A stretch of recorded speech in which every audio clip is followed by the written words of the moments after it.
بسم اللہ الرحمن الرحیم۔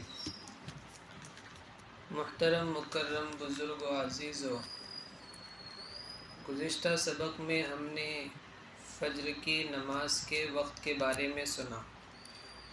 آج انشاءاللہ ظہر اور عصر کی نماز کا وقت کے بارے میں سنیں گے۔ ظہر کا وقت شروع ہوتا ہے زوال شمس سے۔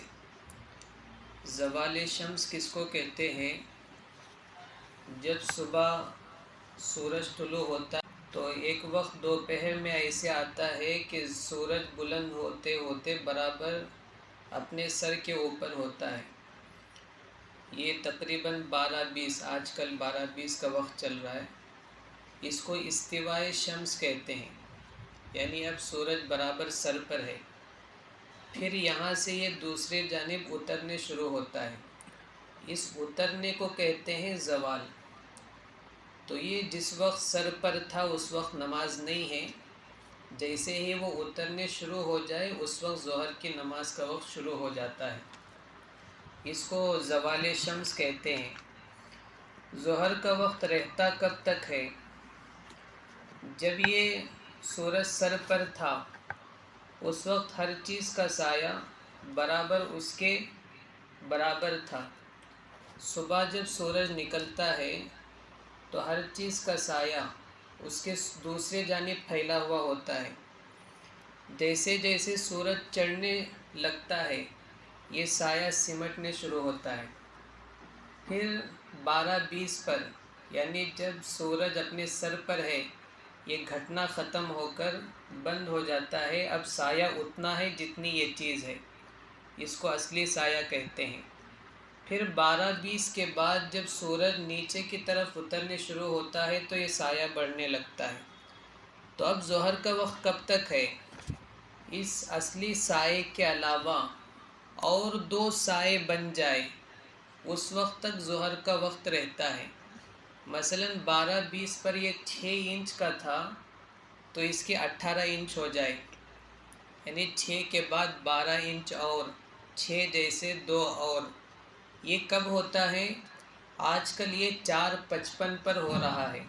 5 بجنے ابھی 5 منٹ رہتے ہیں، تب جا کر ہر چیز کا سایہ اس کے اصلی سائے کے علاوہ 2 مثل اور ہو جاتے ہیں۔ اس وقت تک ظہر ہے، اس کے بعد سے عصر ہے۔ اب سوال ہوتا ہے کہ کچھ جگہ عصر کی نماز جلدی پڑھی جاتی ہے۔ ہمارے یہاں 4:55 کے بعد پڑھی جاتی ہے، بہت سے جگہ 3:45 بجے پڑھی جاتی ہے، حرم وغیرہ میں، حرم میں، مسجد نبوی میں اور باہر ملکوں میں۔ ایسا کیوں ہے؟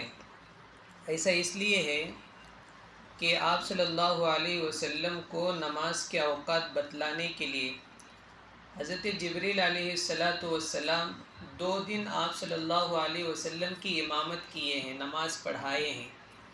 اس میں نماز شروع کر کر کے بتلائے ہیں کہ اس وقت سے نماز کا وقت شروع ہے اور یہاں نماز کا وقت ختم ہے۔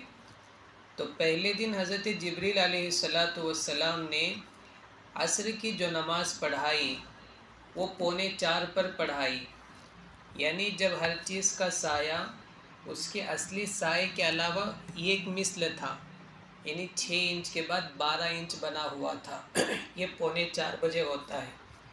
دوسرے دن جب حضرت جبریل علیہ السلام آ کر عصر کی نماز پڑھائے تو آپ صلی اللہ علیہ وسلم کو پڑھائے ہیں 4:45 بجے، 4:55 پر، یعنی جب ہر چیز کا سایہ اصلی سائے کے علاوہ 2 گنا ہو گیا تھا، یعنی 18 انچ۔